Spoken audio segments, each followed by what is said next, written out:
L'ère glaciaire arrive. Alors que tout le monde s'efforce de survivre, le CMR fait des frontières gelées son propre royaume, avec ses mystérieux pouvoirs.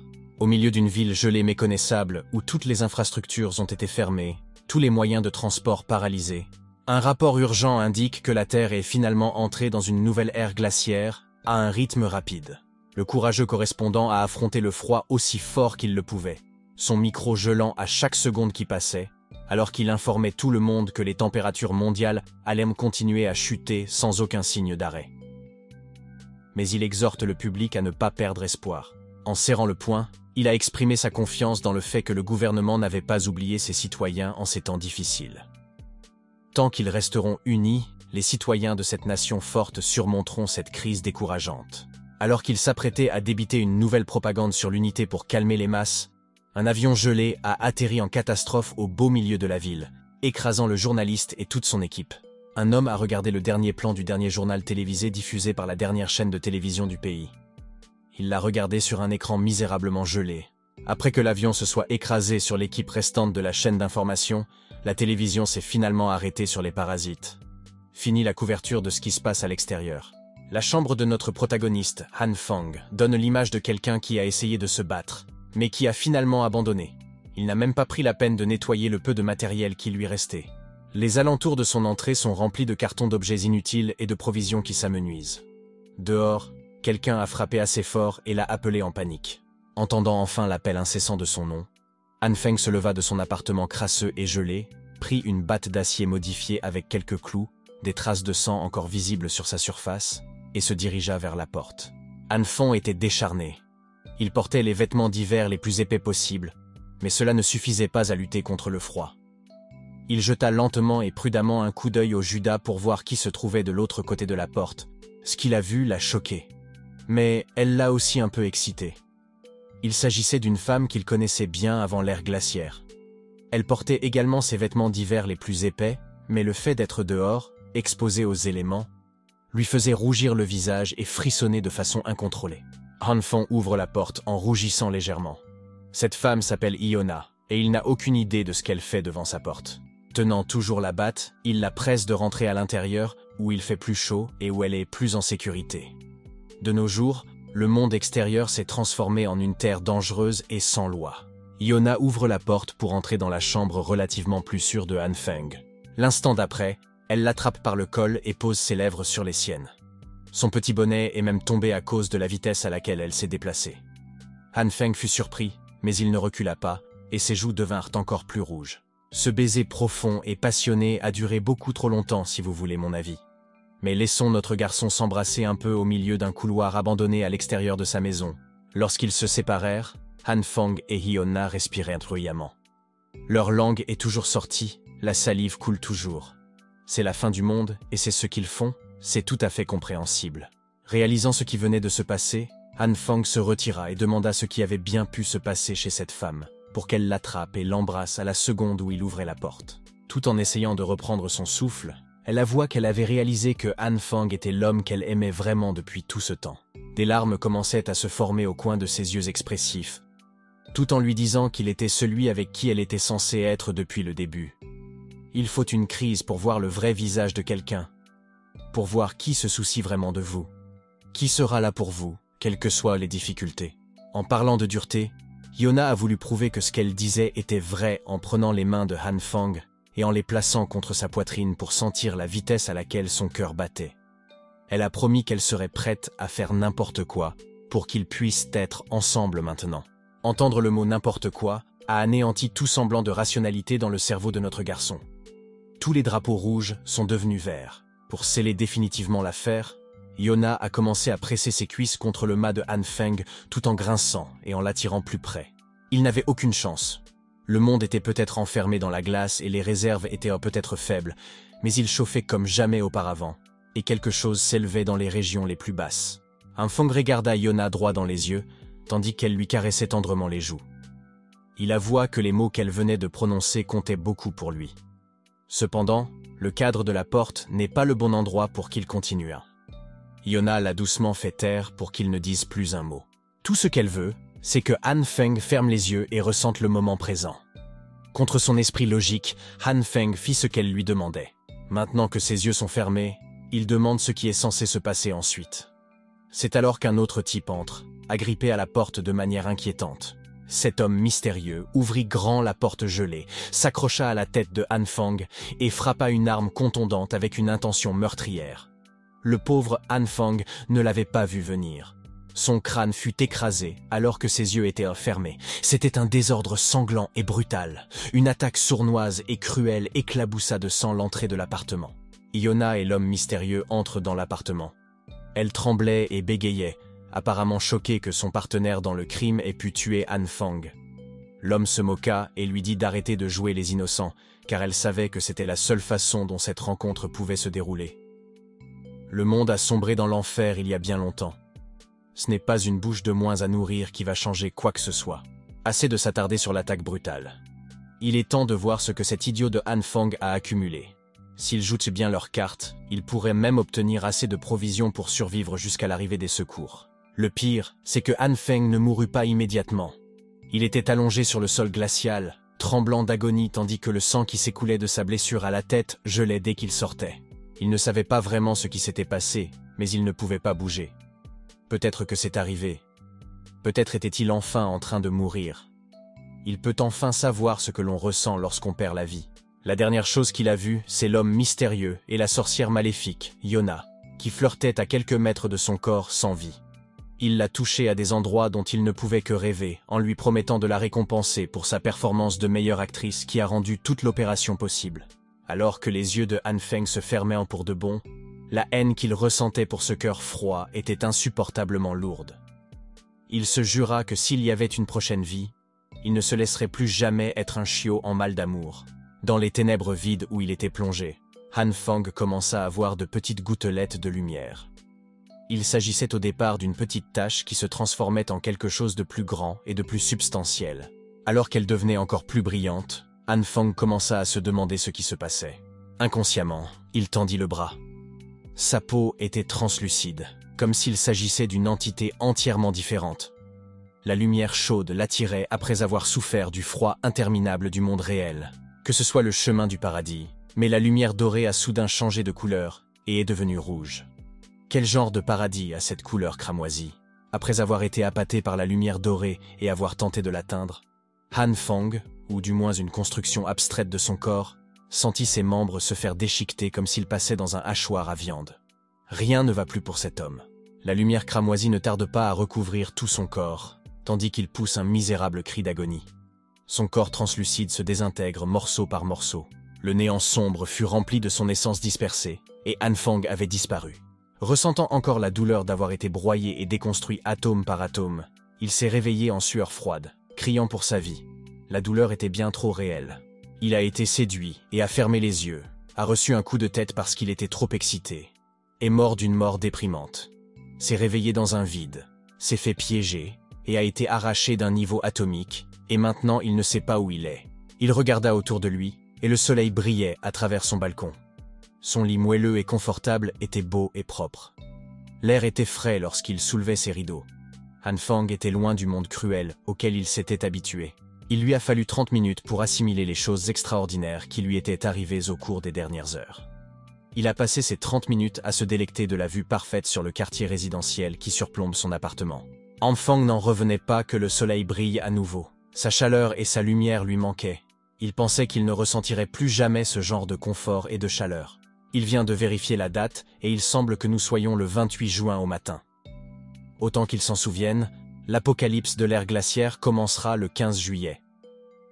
Il était censé mourir après être tombé dans une embuscade, mais il a été ramené dans le temps un demi-mois avant la fin de la civilisation. En d'autres termes, il renaît et se voit offrir l'ultime seconde chance. Outre les souvenirs qu'il a conservés de la ligne temporelle précédente, il y a quelque chose de différent cette fois-ci. Quelque chose d'étrange s'est produit à l'intérieur de son corps, et cela s'est peut-être manifesté dans ses mains. Depuis qu'il s'est réveillé, une lueur rouge entoure sa main droite. Il a essayé de l'essuyer, de l'agiter, mais rien ne l'a fait disparaître. Cela ne fait pas mal. Il y a juste une sensation de chaleur. Elle ne semble rien faire d'autre que de la lumière, et il a d'abord cru qu'il se faisait des idées. Han Fang a dû rester si longtemps à réfléchir à ce qui se passait sur son balcon qu'il a commencé à éternuer. Alors qu'il s'essuyait le nez, Il remarqua que la lueur rouge de sa main droite s'était mystérieusement transformée en une lueur verte. Puis il s'est passé quelque chose qui l'a fait paniquer. La main enveloppée par la lueur verte a commencé à grossir, à s'allonger comme si ses os, sa chair et sa peau s'étiraient. N'importe qui paniquerait s'il voyait ses mains faire ça. Effrayé et confus, Han Feng rentra en trombe dans sa chambre et claqua la porte du balcon aussi vite qu'il le put. Il réussit à rentrer avant que quelque chose de plus dramatique ne se produise. Il soufflait et haletait, mais la main semblait être redevenue normale. La lueur verte était toujours là, persistante et apparemment inépuisable. Han Feng le regarda, impuissant. Des faisceaux de lumière jaillissèrent de sa main. Comment la science moderne pourrait-elle justifier ou expliquer un phénomène aussi mystérieux? Après l'incident de l'allongement à l'extérieur, il rétrécit maintenant très lentement. La lumière verte semble être une chose erratique. Elle rétrécit et grandit de manière imprévisible, ce qui n'est pas du tout le cas de la lumière rouge stationnaire. Mais cela aussi reste un mystère. S'asseyant sur son canapé, Han Feng ressentit soudain un sentiment d'épuisement insupportable. Il n'a pas fait grand-chose à part courir à l'intérieur, mais il se sent vidé. Cela pourrait être lié au feu vert. Frustré, il commença à balancer ses bras dans tous les sens, essayant d'obtenir un semblant d'indice sur ce que c'était vraiment. C'est alors qu'il s'est rendu compte de la situation. N'est-ce pas exactement comme les histoires de manhwa qu'il aime lire? Il s'est immédiatement précipité dans la cuisine et a pris son couteau le plus aiguisé. Dans les manhwas qu'il aime, le protagoniste commence toujours son histoire par une renaissance. Comme eux, il va peut-être acquérir des pouvoirs de tricheur. Il a voulu tester cela en attrapant la chose la plus cool qu'il pouvait imaginer et en posant avec. Après quelques minutes d'attente, Han Feng se gratta la tête, honteux, car le couteau tranchant ne réagissait pas du tout à la lumière qu'il tenait dans sa main. Il était tellement occupé à essayer de découvrir s'il avait des pouvoirs fantastiques de tricheur qu'il a négligé son épuisement et le grondement de son estomac. Il est affamé à ce stade. Malheureusement pour lui, le Han Feng du passé, qui ne sait rien de l'apocalypse à venir, est un bâtard paresseux qui n'a même pas un seul morceau de nourriture comestible dans son réfrigérateur. Ça commence à faire mal. Il n'avait jamais eu aussi faim. S'il ne mange pas quelque chose rapidement, il va probablement s'évanouir d'une seconde à l'autre. Il tourne son attention vers le salon, où un pot transparent de snack à base de soja est tranquillement posé. Ces fèves de soja grillées étaient des restes d'encas qu'il avait avant l'apocalypse. Ce n'est pas vraiment un repas complet et rassasiant, mais il faudra s'en contenter pour l'instant. Cela devrait calmer la faim avant qu'il ne se rende au supermarché plus tard. Il saisit inconsciemment l'une des graines de soja grillées avec sa main droite, oubliant momentanément qu'elle était enveloppée de la mystérieuse lumière verte. Han Feng avait trop faim pour penser à autre chose. Il jeta donc le soja dans sa bouche, espérant ainsi faire entrer un peu de nourriture dans son organisme. Dès que le haricot a touché sa langue, une explosion fumeuse s'est produite juste devant lui. Le brouillard ainsi créé couvrait presque tout le haut de son corps. À sa grande surprise, il était en train de croquer une tige de haricot. On aurait dit que le soja grillé avait poussé à l'intérieur de sa bouche. Il pouvait sentir les racines sur sa langue, et la tige elle-même s'étendait vers l'extérieur. Il l'a retirée et la plante lui a laissé un goût de terre dans la bouche. Parmi tous les événements bizarres qu'il a vécus ces derniers temps, celui-ci est peut-être le plus important. Il s'apprêtait à manger des graines de soja grillées, et voilà que cela arrive. De plus, il ne se sent plus fatigué. Il semble que l'explosion sur son visage ait effacé la sensation de faim qu'il ressentait. En regardant sa main droite, il constate que la lumière verte a également disparu. Peut-être que tout cela a quelque chose à voir avec ce qui est arrivé au soja. Il a cueilli l'une des gousses dans la tige et l'a examinée attentivement. En ouvrant la gousse d'un vert éclatant, il s'aperçut qu'il s'agissait d'un germe de haricot frais ordinaire. Peut-être s'agit-il du pouvoir dont il rêvait. Quoi qu'il en soit, il s'agit sans aucun doute d'une découverte incroyable qui devrait être étudiée davantage. Mais il ne peut pas vraiment faire de recherche en craignant de mourir de faim à tout moment. Pour l'instant, il a d'autres chats à fouetter, à savoir faire des provisions avant la fin du monde, comme chacun sait. Pour la première fois depuis longtemps, Han Feng pouvait sortir de son appartement pour sentir le soleil sur sa peau et entendre le chant des oiseaux. Il pouvait se promener parmi la foule animée du quartier commerçant qui s'occupait de ses affaires au lieu de se terrer chez lui, craignant le froid. Han Feng était plongé dans ses pensées alors qu'il marchait vers sa destination. Mettons les choses au clair. Tout d'abord, la lueur rouge autour de sa main est devenue verte. La lumière verte rétrécit et agrandit ses membres, ce qui accélère les battements de son cœur et le rend très fatigué. Lorsqu'il a touché les snacks de soja, ceux-ci ont germé et sont devenus des tiges entières. Regardant sa main droite avec plus de questions que de réponses, il se demande quel genre de pouvoir lui a été conféré par je ne sais qui. Il poursuivit sa promenade contemplative jusqu'à ce qu'il entende une voix douce et familière l'appeler par son nom, une voix qui l'aurait fait fondre auparavant, mais qui ferait bouillir son sang maintenant. Han Feng ne s'en rendit pas compte tout de suite et se retourna pour voir qui l'appelait par son nom. C'est cette sorcière maléfique qui l'a fait tuer brutalement, Lee Hyona. Elle affichait un large sourire. Son maquillage était parfait, cachant sa personnalité pourrie. Elle demanda si Han Feng faisait aussi du shopping. Elle a même fait appel à ses talents de sorcière, se montrant aussi jolie qu'il est humainement possible de l'être, tout en expliquant que c'est le destin qui a voulu qu'ils se rencontrent dans cet endroit. Han Feng n'a pas encore eu le temps de digérer tout ce qui s'est passé. Mais le fait de voir Lee Hyona dans la nature commence à faire remonter l'amertume qu'il a gardée jusqu'à son dernier souffle. Lee Hyona a été la déesse de ses rêves pendant 3 longues années. Il était un imbécile qui faisait tout ce qui était en son pouvoir pour la rendre heureuse. Il a fait tout ça en sachant très bien qu'il n'était rien d'autre qu'un autre gars de secours dans la zone d'amis. Non, il n'était même pas dans la zone d'amis. Il était juste une tirelire. Après toutes ces années passées à se consacrer à la mauvaise fille et à son portefeuille, il n'aurait jamais pensé qu'elle serait celle qui le ferait tuer. Avant qu'il ne devienne incontrôlable, Han Feng se pinça pour garder les pieds sur terre et rester calme. Il lui fallut toute sa volonté pour y parvenir. Penser rationnellement n'est pas le moment de prendre sa revanche. Pas tout de suite, en tout cas. Il doit d'abord régler le problème de l'approvisionnement, à moins qu'il ne veuille revivre la misère et la faim à l'ère glaciaire. Lee Hyona s'est approché et a passé sa main autour de ses yeux, tout en lui demandant pourquoi il s'éloignait. Cela ne s'était jamais produit auparavant. Avant, le simple fait d'entendre sa voix faisait tomber en pâmoison le pauvre bougre. Han Feng ravala sa haine envers la sorcière et fit semblant de sourire en s'excusant d'être resté muet et de la voir si belle aujourd'hui. Elle était si rayonnante qu'il s'était un peu perdu dans l'instant. C'est plutôt ça.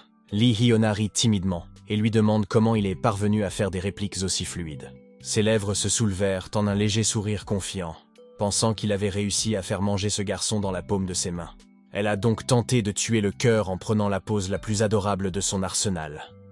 Lee Hyona avait invité Han Feng à faire du shopping ensemble, mais ils s'étaient quand même croisés. Désormais, Han Feng ne peut plus lui faire face sans perdre le contrôle de sa colère. Il se contenta donc de marcher et de s'excuser en disant qu'ils ne feraient pas de shopping ensemble aujourd'hui. Lee Hyona était stupéfaite. Ce n'était pas ainsi que les choses devaient se passer. Elle était censée obtenir des choses gratuites de la part d'un minable imbécile. Tout en marchant dans l'autre direction, Han Feng ne pouvait s'empêcher de louer la technique de la jeune fille. Mais il ne se laissera pas faire. Il ne sera plus jamais utilisé comme distributeur personnel. Il n'est plus aussi stupide. Il s'est donc rendu directement à l'endroit où il pouvait se procurer tout ce dont il avait besoin. Le centre commercial Waldemar. Ce Waldemar de la ville d'A est le supermarché le plus vaste et le mieux achalandé de la région de l'Est. C'est comme Walmart, mais cette marque est protégée par des droits d'auteur. Bien sûr, lorsque l'ère glaciaire frappera, cet endroit sera nettoyé du jour au lendemain. Dans la ligne temporelle précédente, personne n'a jamais découvert qui l'avait fait et comment. Han Feng avait déjà commencé ses achats et rempli un chariot de marchandises. Il doit s'approvisionner le plus possible avant que la société ne s'écroule sous le froid. Il a consulté quelques forums internet sur un guide générique de survie à l'apocalypse, qui s'est avéré étonnamment utile. En faisant défiler les pages, il a dressé la liste des choses dont il aurait besoin, comme la nourriture, les vêtements d'hiver, les médicaments, les nécessités quotidiennes, le carburant, les outils, les moyens de transport et même les armes. Il y a beaucoup de choses à préparer, mais il était tellement excité à l'idée d'obtenir des fournitures qu'il a oublié de s'occuper du problème plus important qui se posait à lui.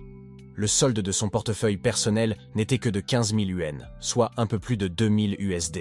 Comment était-il censé s'assurer une vie sûre et confortable dans l'apocalypse glacée avec seulement cette somme? Il aura besoin de beaucoup plus d'argent pour tout ce dont il aura besoin. À ce moment-là, un message s'est affiché sur son téléphone. Une notification qui pourrait être la façon dont le ciel lui dit de se calmer. Le message provenait d'une organisation appelée Money Jar Loans, qui le félicitait d'avoir été autorisé à contracter un prêt d'un montant maximal de 168 000 USD, soit un peu plus de 23 000 USD. Une ampoule s'est allumée dans son esprit. Il n'y a pas lieu de paniquer lorsqu'il s'agit d'argent. Comment pouvait-il oublier que la commodité de la technologie lui avait apporté un problème d'argent infini? Il existe des dizaines d'applications de prêt d'argent qui exigent des conditions minimales pour obtenir un prêt approuvé pour ceux qui sont désespérément à la recherche d'argent. Ils sont incroyablement prédateurs, mais s'enterrer dans les dettes n'a pas d'importance.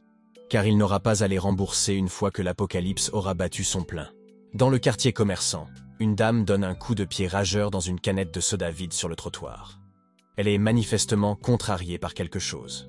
Il s'est avéré que c'était Lee Hyona. On dirait qu'elle n'est pas du tout de bonne humeur. Ses yeux étaient pleins de vitriol toxique, comme aujourd'hui. L'un de ces nombreux imbéciles avait osé refuser de l'emmener faire du shopping lorsqu'elle s'était mise sur son 31 pour se faire gâter. Elle était sérieusement énervée que Han Feng s'en aille comme ça, sans la laisser épuiser son compte en banque comme une sangsue sans valeur. Elle a commencé à insulter le gars dans son esprit pour être un perdant pathétique qui ne possède même pas de voiture. Lee Hyona s'est juré de ne plus jamais être gentille avec cette idiote. Sa promenade énervée est interrompue par des coups de klaxon provenant de la voiture qui arrive sur la route. Curieuse, elle se retourne pour voir ce qui se passe. Il avait l'air d'un camion flambant neuf, tout droit sorti de chez le concessionnaire. Il était encore brillant et avait l'air de première qualité. Han Feng était en train de baisser les vitres sur le siège du conducteur. Il s'est arrêté pour saluer Hyona, qu'il a croisée par hasard alors qu'elle faisait une promenade de la honte dans le quartier commerçant. En voyant les nouvelles roues, le vœu de Hyona de ne plus jamais être gentille avec Han Feng a apparemment disparu de son esprit. Tout ce qu'elle a vu, ce sont des sièges en cuir, flambant neufs et l'odeur de l'argent. Han Feng est descendu. Lorsqu'on lui a demandé si la voiture était la sienne, il a répondu par l'affirmative, ajoutant qu'il l'avait achetée plus tôt. Elle s'est approchée de la sorcière et a inventé une histoire sur le fait que son père était en train de faire des affaires aux États-Unis, et qu'il avait donc de l'argent à dépenser. Il a même ajouté qu'il venait de sortir de l'aéroport après avoir déposé son père. Le visage de Lee Hyona s'est illuminé. La seule chose qui pourrait faire que cela se produise serait la possibilité de devenir riche. Alors, elle a pris une grande respiration et s'est mise en scène devant Han Feng. C'est la deuxième fois qu'elle fait cela aujourd'hui. Elle regarda le sol et commença à trembler légèrement. Sachant que Han Feng avait emmené son riche père à l'aéroport aujourd'hui, elle commença à s'excuser de lui avoir demandé d'aller faire des courses sans savoir qu'il aurait un emploi du temps chargé. C'est alors que l'eau a coulé à flot. Elle a commencé à verser des larmes au bon moment, tout en disant docilement à Han Feng qu'il avait été si froid avec elle tout à l'heure. Elle pensait qu'il abandonnait un bon ami. Han Feng sourit de satisfaction. Ce jeu d'acteur digne d'une académie aurait fait des merveilles avec le précédent, mais les choses sont différentes aujourd'hui. Il pouvait voir clair dans tout cela. Cette fille idiote était une pro. Il n'hésite pas à la prendre par la taille et à la rapprocher. Son autre main saisit le menton de la jeune fille et ils se regardent dans les yeux. Lee Hyona a été déconcerté par le fait que l'un de ses imitateurs s'avance avec autant d'assurance. Han Feng a donné une leçon d'art dramatique, promettant de ne jamais l'abandonner. Car elle est bien trop importante pour qu'il fasse une chose aussi cruelle. Pendant une fraction de seconde, un imperceptible sourire tordu s'est dessiné sur son visage, mais elle l'a rapidement effacé. Poursuivant son numéro de fille sincère et douce, elle a sorti l'artillerie lourde. Lee Hyona a admis que Han Feng est très spécial dans sa vie. Elle l'a même invité à déjeuner et à regarder un film aujourd'hui pour mieux le connaître.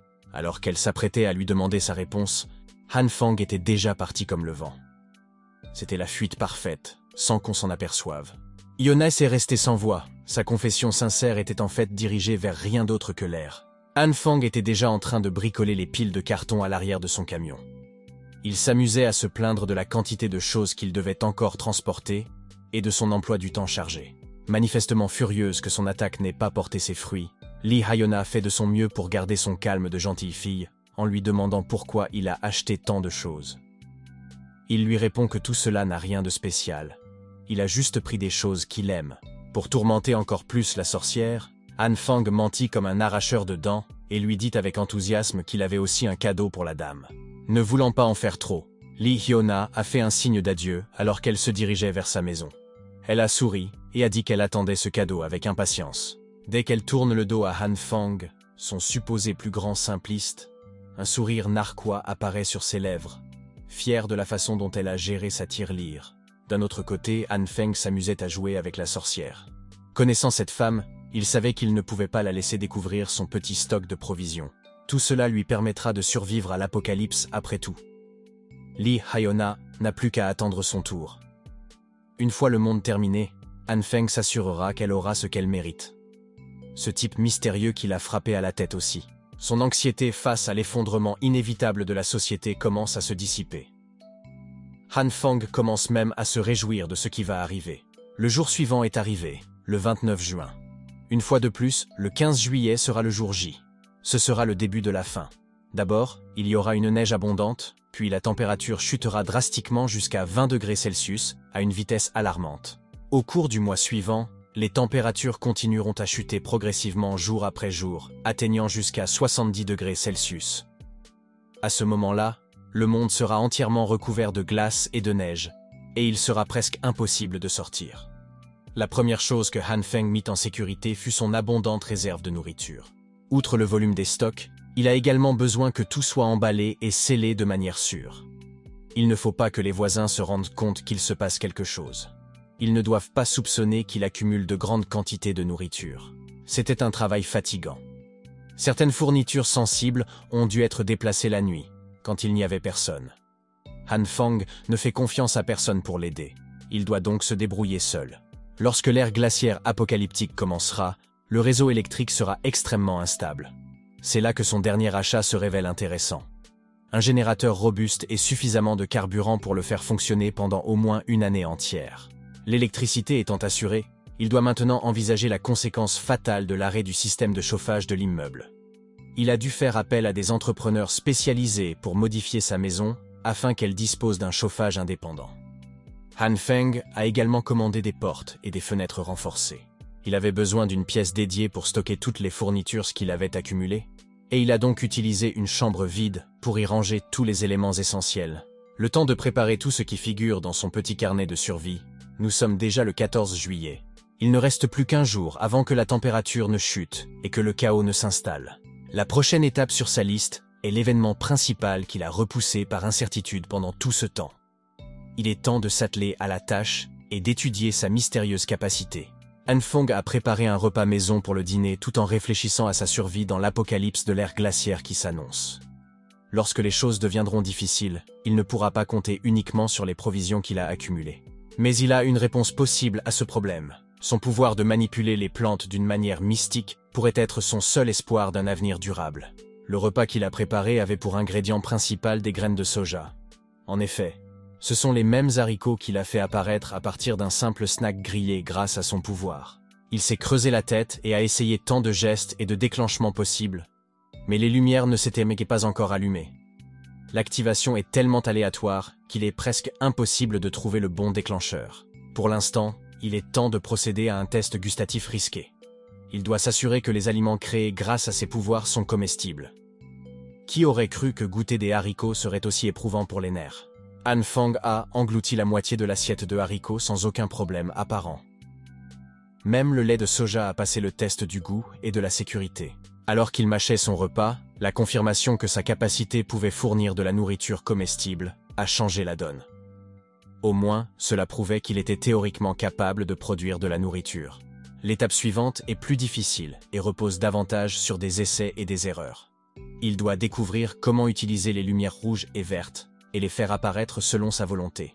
Jusqu'à présent, il ne l'a essayé que sur les graines de soja, mais que se passerait-il s'il pouvait l'utiliser sur d'autres choses?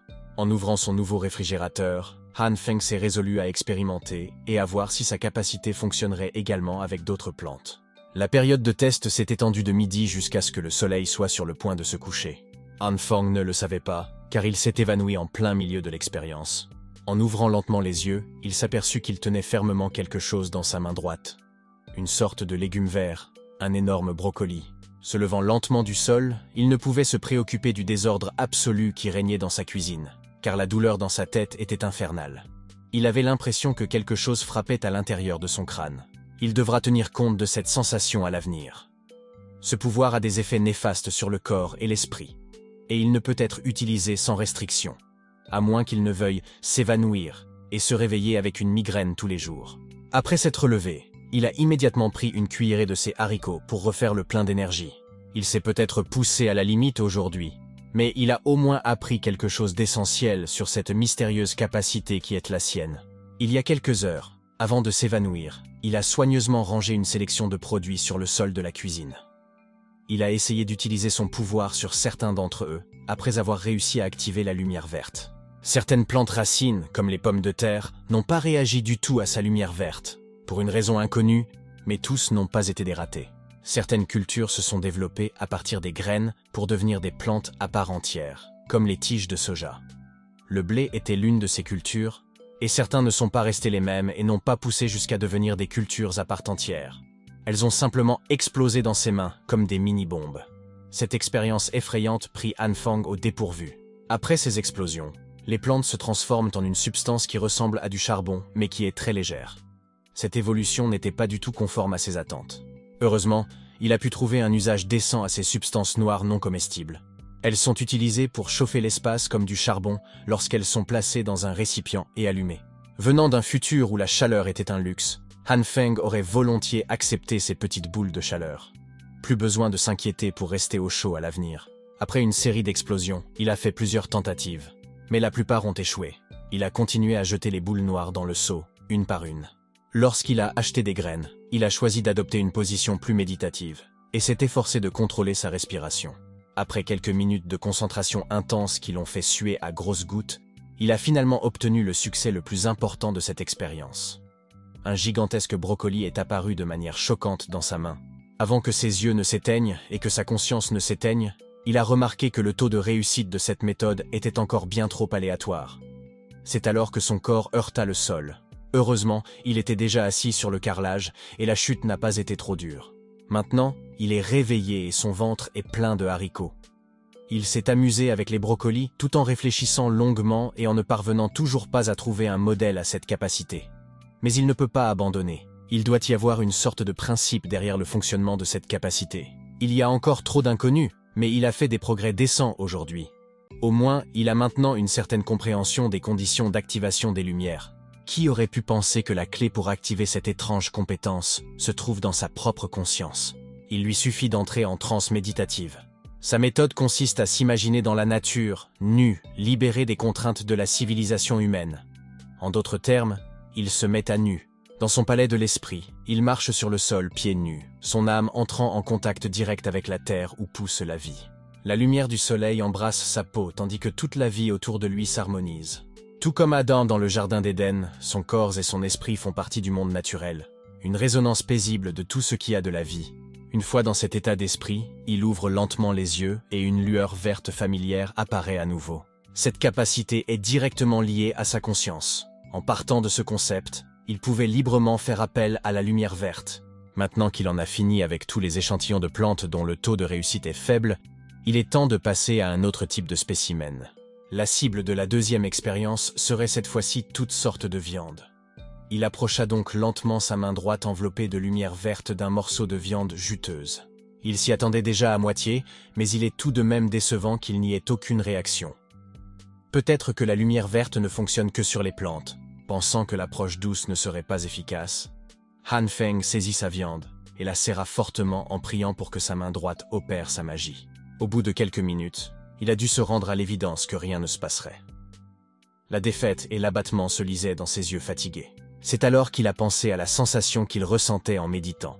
En transe, il pouvait percevoir deux couleurs distinctes, la lumière rouge et la lumière verte. Au fil des expériences, il n'a pas encore essayé d'utiliser la lumière rouge. Saisissant la fonction première de déclenchement de sa capacité, il n'a plus qu'à se concentrer pour faire sortir cette lumière rouge de sa conscience. Tout en tenant la viande, il ferma les yeux et tenta d'atteindre l'autre capacité qui sommeillait dans son système. Au bout d'un moment, une étincelle de lumière rouge apparut enfin sur sa main droite. Après cette première étincelle, la lueur s'enroula rapidement autour de sa main. Étonnamment, elle s'enroula également autour du morceau de viande. On aurait dit qu'elle créait une sorte de réaction bouillonnante à la surface de la viande.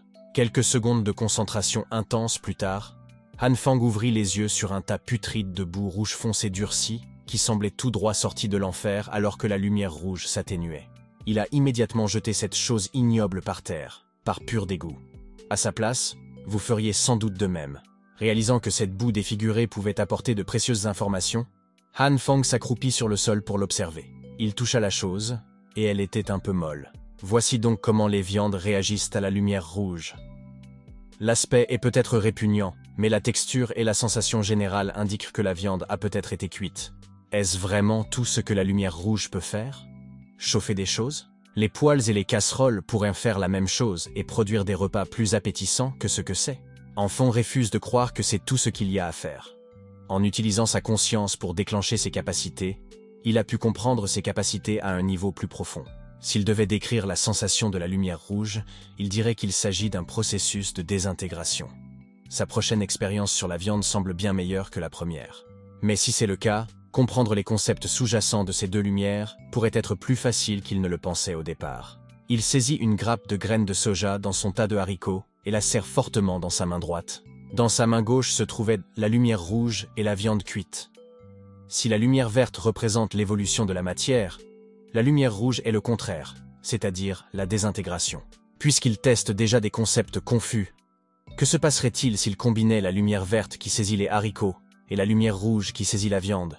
Le résultat fut une réaction encore plus forte que ce à quoi il s'attendait. La combinaison produisit une lumière vive et aveuglante entre ses mains. Lorsque les lumières se sont éteintes, il a été révélé que sa viande avait beaucoup grossi. La viande avait été surdimensionnée, mais où étaient donc passées les graines de soja dans sa main droite? Se pourrait-il que les deux sujets aient fusionné pour donner naissance à ce gigantesque pavé? Han Feng inspecte méticuleusement la grosse viande. Quelle que soit la façon dont on la regarde, elle est indéniablement incroyable. Elle a l'apparence, le toucher et l'odeur de la vraie viande, mais elle est encore plus fraîche. Prenant conscience qu'il s'améliore de plus en plus dans le domaine des super-pouvoirs, il décide de se lancer dans d'autres expériences. Quelques heures plus tard, il était de retour à la case départ.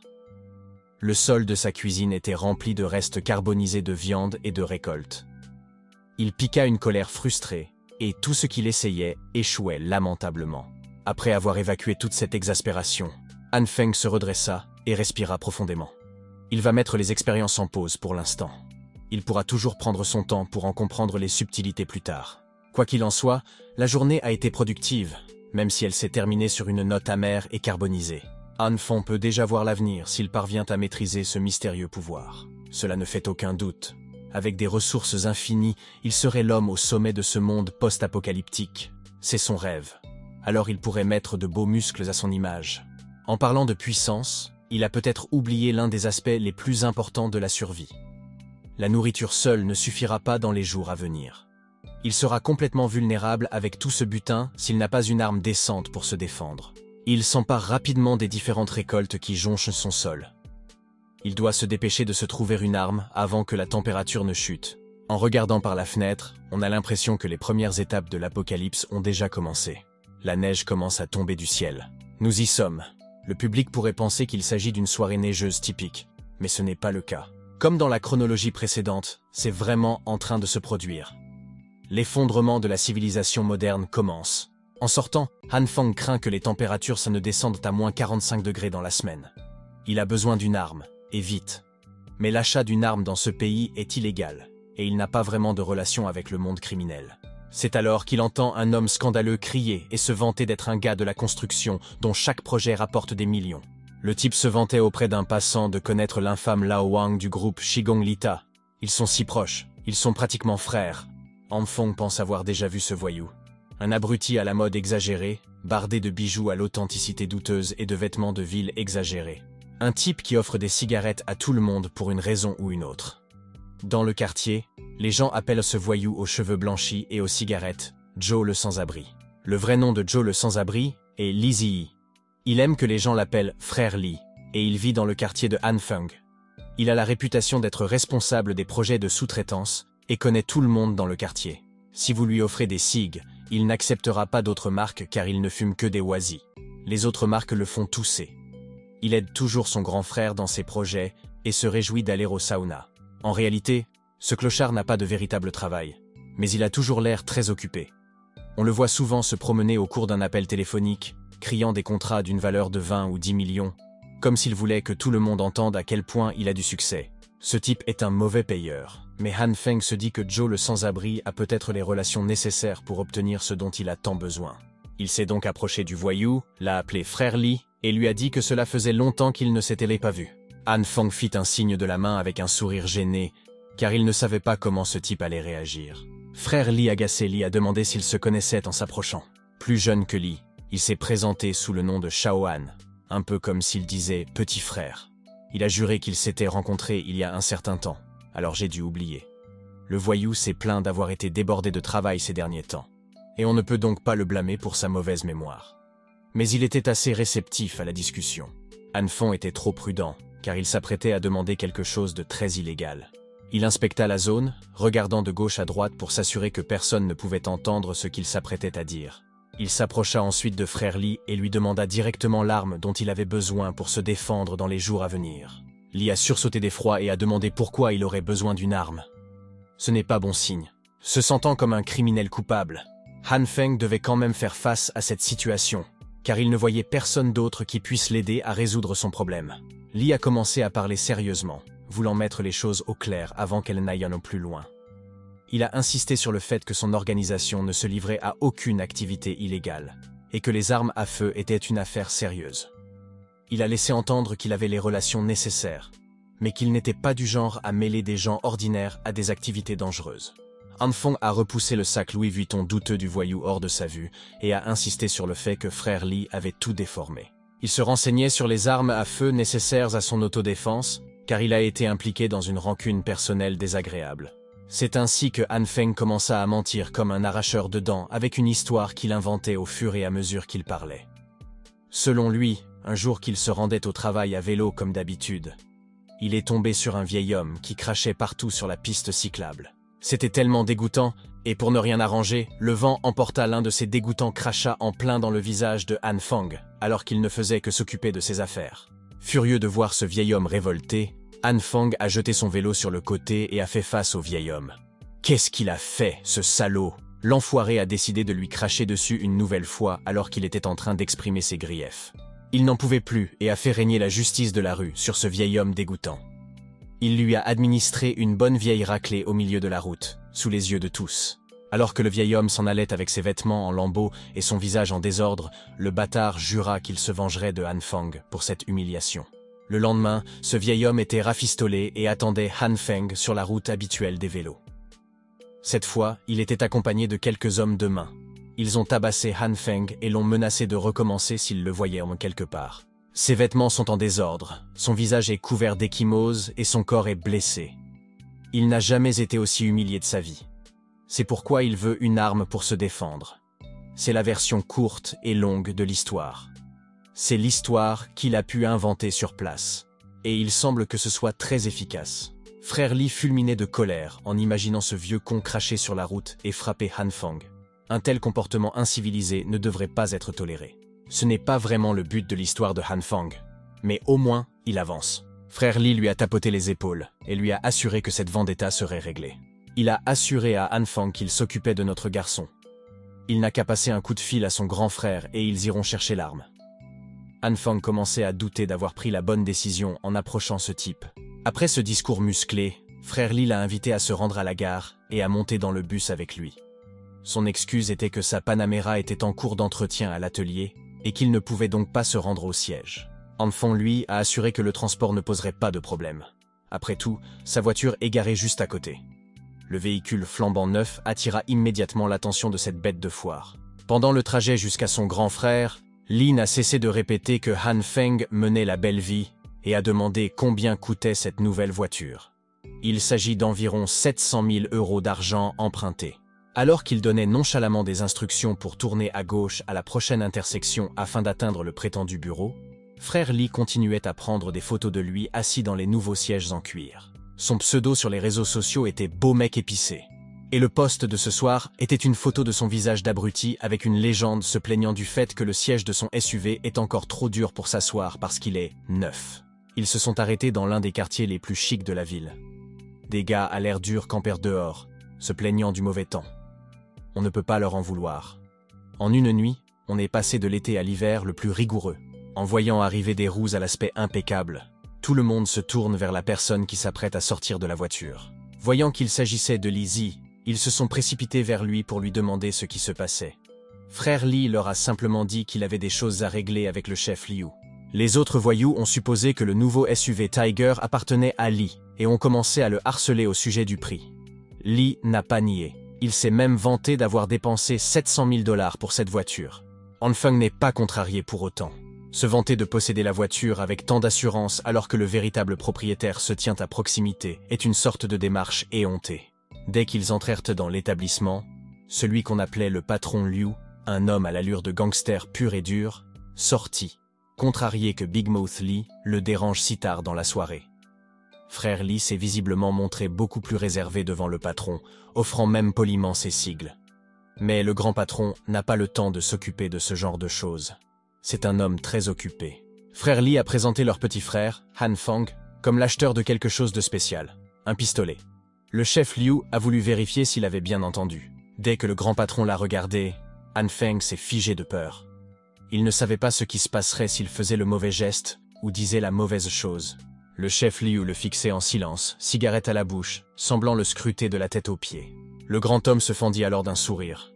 Il était assez déçu que Han Feng n'ait besoin que d'une arme minable, alors qu'il s'attendait à quelque chose de plus intéressant. Il fit un geste vers l'un de ses hommes de main, Cheng Zi. Les hommes de main savaient déjà ce qu'il fallait faire, et fouillèrent dans la poche de sa veste. Il a jeté un pistolet sur la table, et Boss Liu a indiqué le prix. 6 000 $ pour l'arme de poing, facile à dissimuler et fiable. Han Feng refusa humblement, car il pensait plutôt à quelque chose d'un peu plus long et d'un peu plus grand. Il ne cherchait pas un pistolet de petit calibre. Il voulait quelque chose qui nécessite une lunette pour tirer. L'expression du chef Liu devint grave et il fixa Han Feng avec attention. Notre garçon a peut-être franchi la ligne sans le savoir. Il s'est immédiatement tu comme s'il venait d'avaler sa langue. Le grand type a commencé à crier qu'il n'était pas réaliste de demander un fusil de sniper comme si ce n'était rien. Il gère un commerce discret. Ce n'est pas un putain de centre commercial où l'on peut choisir le type de produit illégal que l'on veut obtenir. La dernière offre de Boss Liu est le pistolet sur la table, à prendre ou à laisser. Frère Lee dut s'interposer pour tenter de calmer le patron. Pour convaincre le grand patron de l'écouter, il a inventé une histoire pour Han Feng. Une histoire inventée qui se serait déroulée il y a 5 ans et qui impliquerait la femme inexistante de Han Feng. Lee est un conteur talentueux, mais qui a la langue bien pendue. Sous la neige qui tombe sans discontinuer, le patron a écouté ses mensonges jusqu'au bout.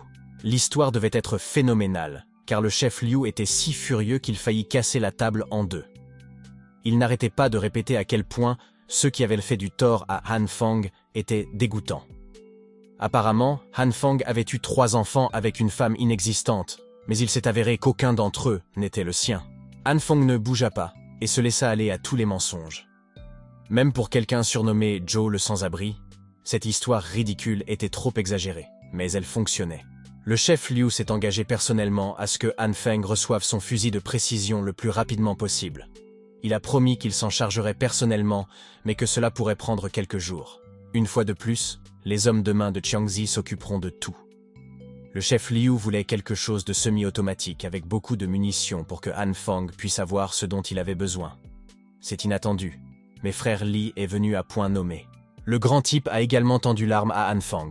Il voulait le donner gratuitement. Un cadeau d'un homme à un autre. Han Feng était sans voix. L'histoire inventée était si bonne que le patron avait formé une sorte de lien unilatéral avec lui. Maintenant qu'il s'en est occupé, le grand homme a repris son téléphone pour s'occuper de ses autres affaires, plus urgentes. Avant de partir, Han Feng voulut lui rendre l'appareil. Il a déclaré qu'un de ses amis qui travaille pour le gouvernement lui avait dit qu'en raison des conditions météorologiques anormales, des limites d'achat pour les fournitures seraient bientôt appliquées et qu'il valait mieux faire des réserves avant que cela ne se produise. Voyant le regard sérieux du jeune homme, comme s'il savait de quoi il parlait, le chef Liu ne pouvait s'empêcher de prendre le conseil au sérieux. Il a hoché la tête en signe de compréhension et a fait remarquer qu'il avait compris. C'est ainsi que frère Li et Han Feng sont sortis du centre de la ville avec une arme à feu en main. Sur le chemin du retour, Li n'a pas cessé de se vanter de la façon dont il a géré les affaires comme un boss, et cela s'est très bien passé. Maintenant que son grand frère, le grand patron, est de bonne humeur, il pourrait même demander un canon à ce type et il accepterait. Han Feng a voulu remercier le voyou en lui achetant des cigarettes. Frère Li a essayé d'être humble et a insisté sur le fait qu'il a fait ce qu'il a fait juste pour l'aider. Mais il aurait volontiers pris 7 à 8 cartons de ses Wazi Sigs bien aimés, et il a même promis d'emmener Han Feng dans un sauna une fois qu'il aurait été payé pour son soi-disant projet. Notre garçon réfléchissait déjà à la suite logique des événements. Les approvisionnements sont assurés et l'arme est obtenue. Il devrait être prêt pour les premiers jours de l'apocalypse, au moins. Il peut se concentrer sur l'étude de ses capacités. Résoudre complètement le problème de la nourriture augmenterait ses chances de survie à long terme. Il était tellement absorbé dans son propre monde pendant qu'il marchait, qu'il n'a pas remarqué une partie glacée sur le sol et a glissé. Han Feng était tellement préoccupé par sa survie qu'il n'a pas respecté l'une des règles fondamentales de l'ère glaciaire à venir. ne pas se blesser. Il a fait une chute assez grave. Sa jambe a dû absorber l'impact de la glissade et a été gravement endommagée. Frère Lee ne savait pas quoi faire et courait vers son nouveau compagnon. C'est grave. D'après la douleur aiguë qu'il ressentait et la maladresse de l'atterrissage, il y avait de fortes chances que sa jambe soit cassée. Il a sorti ses clés de voiture en tremblant, les a remises à frère Lee et a demandé à être emmené à l'hôpital le plus proche dès que possible. Lee s'est gratté l'arrière de la tête et a admis qu'il n'avait pas de permis de conduire, insistant sur le fait qu'il ne pouvait pas conduire sans permis. Mais on peut dire sans risque de se tromper que ce clochard ne sait tout simplement pas conduire. Point final. Au moins, il ne laissa pas Han Fang se tordre de douleur à cause d'une jambe cassée. Il offrit ses épaules pour soulever Han Fang, mais il eut du mal à le faire. À ce rythme, ils n'arriveraient pas vivants à l'hôpital. Han Feng a donc appelé un taxi qu'il a dû payer, car Lee est un bâtard fauché. Même l'hôpital, établissement essentiel, commence à geler sous l'effet du blizzard qui s'intensifie. Dans le bureau de l'infirmière, un certain Jian a été laissé pour s'occuper de l'équipe de nuit en cette nuit de voile blanc. La neige devenait de plus en plus épaisse et les routes commençaient à s'enfoncer. L'infirmière en chef Jian vient à peine de commencer sa garde de nuit, mais les appels provenant du hall affluent déjà, car la section des urgences manque cruellement de personnel. La jolie infirmière n'a eu d'autre choix que d'intervenir. Après avoir passé une radiographie à l'hôpital, il a été confirmé qu'il s'était réellement cassé la jambe. Le médecin a expliqué qu'il y avait une fracture stable sur le tibia droit. Elle sera facile à soigner, mais il devra rester 1 heure en observation avant de rentrer chez lui avec ses médicaments. Cet accident n'aurait pu survenir à un pire moment. Il fallait juste qu'il se produise avant que l'apocalypse ne batte son plein. En regardant les résultats de sa radiographie, Han Feng regretta d'avoir été si négligent. Frère Lee l'a accompagné pendant la majeure partie du processus, mais le gars a dû partir car il avait apparemment quelques affaires à traiter. C'est un vrai, et il a même laissé son numéro au cas où Han Feng aurait besoin d'autre chose. Maintenant qu'il était seul dans le hall de l'hôpital, Han Feng soupira lourdement. Il se demandait comment il avait pu faire une erreur aussi stupide à un moment aussi crucial. Regarder le chaos qui l'entoure est stressant. L'hôpital a rapidement débordé de patients, victimes d'accidents causés par le blizzard soudain et la chute rapide des températures.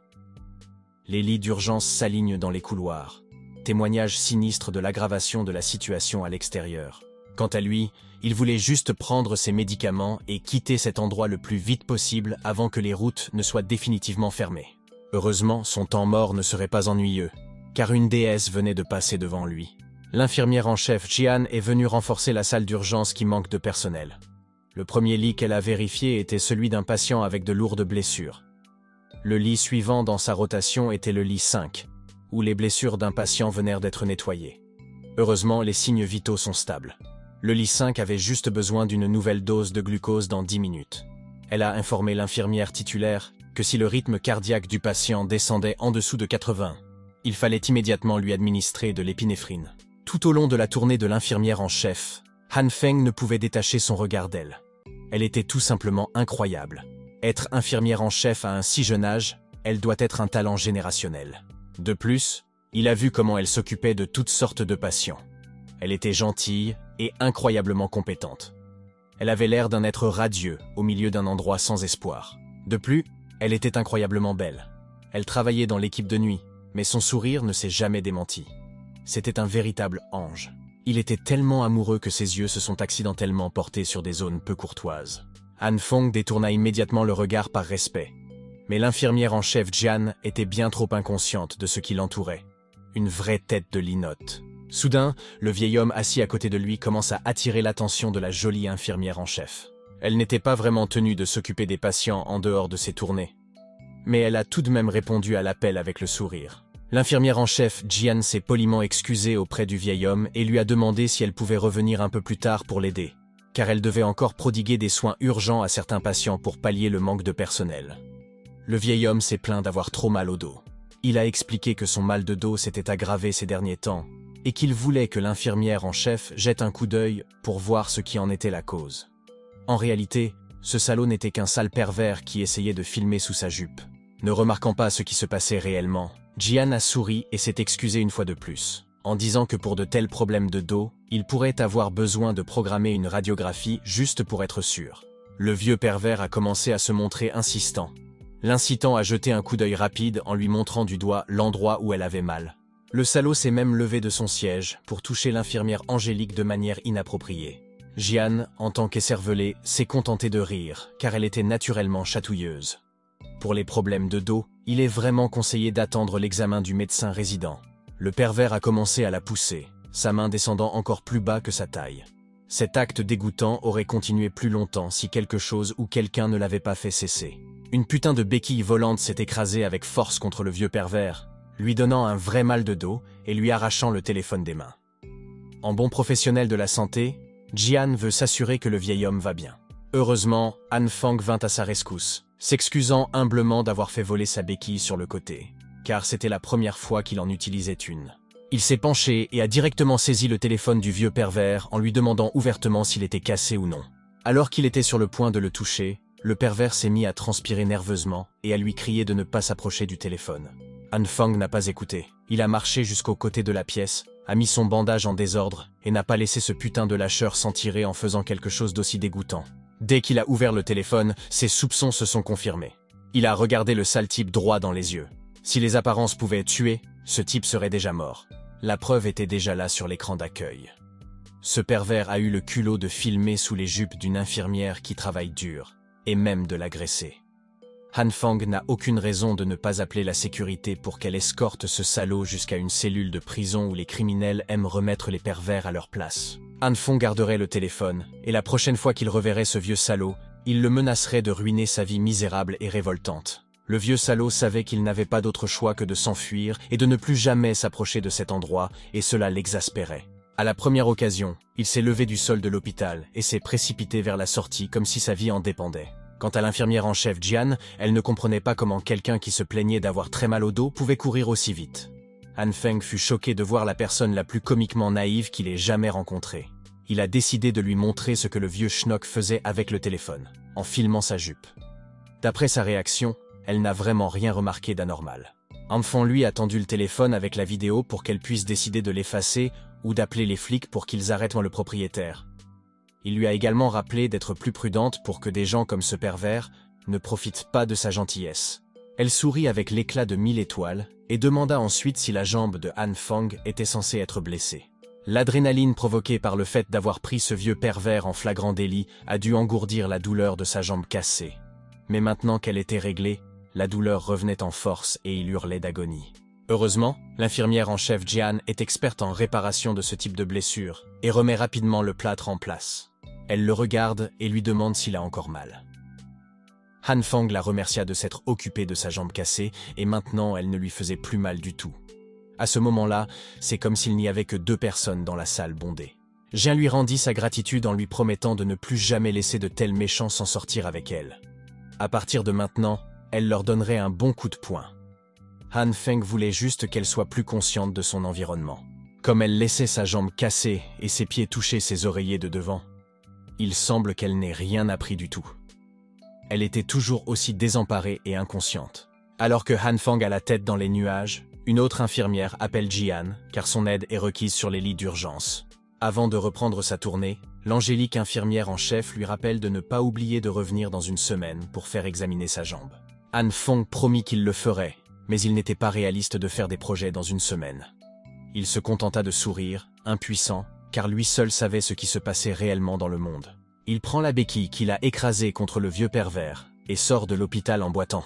Han Fang accepta simplement le fait qu'il ne pourrait plus jamais la revoir. Le lendemain, le blizzard ne s'est pas arrêté. Au contraire, il s'était encore renforcé.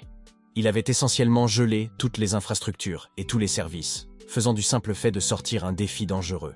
Aux informations du matin, les bulletins météorologiques d'urgence n'ont cessé d'annoncer que, dans les prochaines 24 heures, toutes les régions du pays allaient connaître d'importantes chutes de neige et une chute brutale des températures. Des rapports étranges de correspondants étrangers ont montré que les températures chutaient dans tous les coins du monde. Dubaï, l'Égypte, le bassin amazonien et d'autres endroits qui ne devraient pas connaître ce type de phénomène voient leurs terres ensevelies sous d'épaisses couches de neige.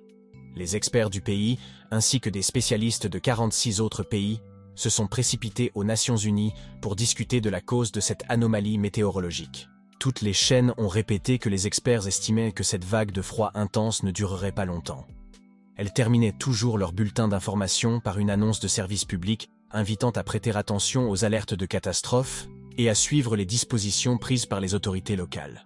Ils n'ont cessé de rappeler aux citoyens de rester calmes, d'éviter de répandre ou de croire des rumeurs infondées, et de s'abstenir d'accumuler des provisions et de faire des achats de panique, car la catastrophe allait bientôt disparaître. Bien au chaud, en train de siroter du vin à l'intérieur de sa maison décorée, Han Feng fait claquer sa langue. Le gouvernement et les médias continuaient à mentir comme des arracheurs de dents, nourrissant le public de BS pour maintenir l'ordre. S'il n'était pas déjà mort et revenu à la vie, il pourrait même les croire. Mais cette fois-ci, c'était différent. Il était bien préparé à tout ce qui allait arriver. Les réserves étaient de complètes. La maison était renforcée et le système de chauffage fonctionnait parfaitement. Il avait été si bien préparé qu'il n'y avait pas lieu de s'inquiéter dans l'immédiat. Son téléphone s'est mis à bourdonner sans cesse de messages provenant du groupe de discussion des résidents du Happy Housing Complex, discutant du temps bizarre et de la neige qui rendait déjà les routes inutilisables. Tout le monde ne comprenait pas ce qui se passait, mais pas le membre surnommé « personne mystérieuse ».